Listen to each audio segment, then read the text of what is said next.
Hello again, my viewers. Welcome back to the channel. 2 weeks ago I presented you the full review of my console collection, but this is not the possible form of reviewing the Japanese collection. So this week I will present you the machines from the last 2 weeks, the Privileg JP1, or at least that is the model I think it is, and its counterpart, the Neckermann version of the same machine, named as Brillant. Actually, it's not Brillant. Brillant is in the English pronunciation. Brillant, as it is written here, it's a French word, but I don't want to try my French. It will be awful. So I will call this machine Brillant, not Brillant, because I simply cannot read French. It's Neckermann. It's Neckermann for sure, because there is a Neckermann label on the back. You can see here the Neckermann text inscription. So it is Neckermann machine with Japanese machine made for Neckermann, made for the French market probably. But let's see first the original one. Actually, this chassis, it's one of the most, if not the most famous Japanese typewriter chassis. There are decades, literally decades of machines made on this chassis with different external bodies. I think this is the oldest one. It looks like something came from the 60s with those metal exterior, with this metal exterior. They are pretty much one and the same machine. One and the same machine externally, apart from one thing. The cover on the Brillant can be removed this way, but the cover of the original Privileg, it's not full cover.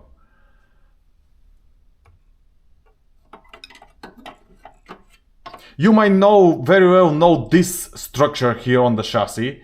This is the most famous structure in all Japanese portables. So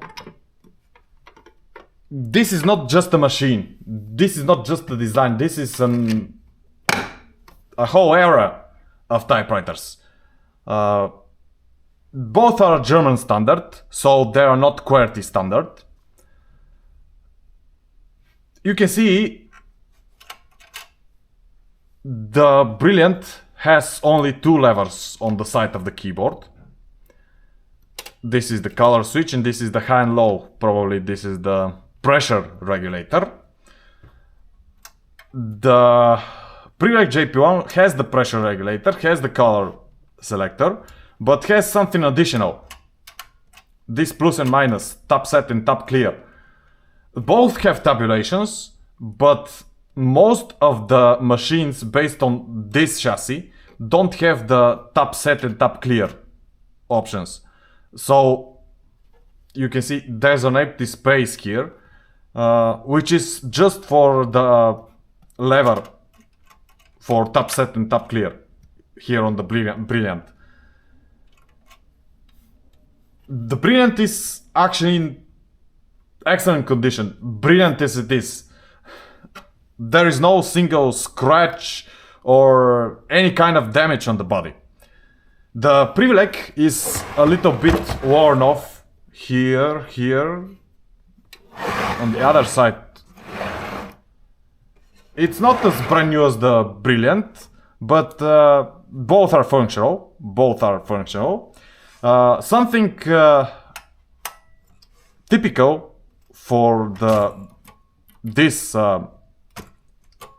Privileg JP one, and some few other machines based on the same chassis, but not the Brillant. There is a full carriage lock here. There is a full carriage lock here. If you lock it, the carriage can't move in any way. Left or right, stuck in position. Most of the Japanese machines based on this chassis, first of all, don't have the top set and top clear, but also don't have the full carriage lock. There is a lock here, but this lock prevented the machine only from moving right, the carriage from moving right. So you can see, if you tap the space bar, the carriage will move to the left. So there is no full carriage lock here. The carriage is the same, both on the machines, apart from few external differences. The big knobs, there is here the small knobs. The lever here is the big lever. This is the small lever. The aligners, the margins, here are the big margins, the big pushers to the margins. This carriage is a lot more slim fit than the original carriage of the JP1. Also, there are few other machines on Latin that are so comfortable for me to type on. This keyboard is one of them. Excellent keyboard. There is also another difference here, the line spacing regulator. It's on the back of the carriage, but here is on the front. You can see on the front, on the back, a little difference. There is also a clutch releasing button on the knob on the original JP1, which is not part of the configuration of the slim fit carriage.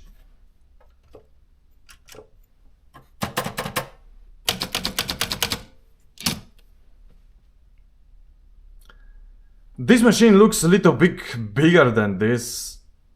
The case is also a little bigger. This machine is slim fit at all, not just the carriage. The whole construction is more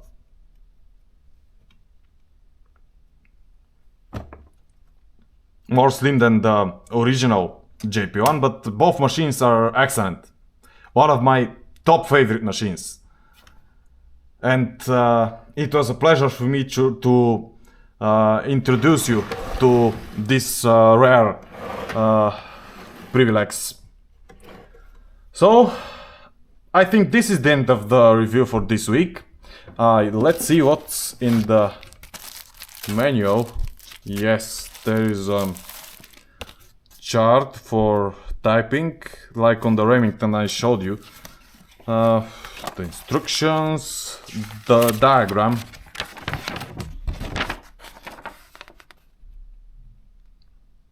Yes. Printed in Japan. So yes, it's the Japanese machine wrapped in French clothing or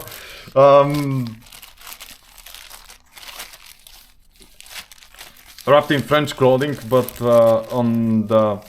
on behalf of the Neckerman, there should be a brush. No, there is no brush here. So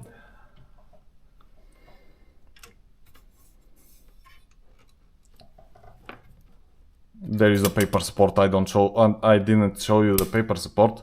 Yes, this paper support is a little bit blocked, but jammed, but I have a magnet here somewhere. Yes, there is the magnet.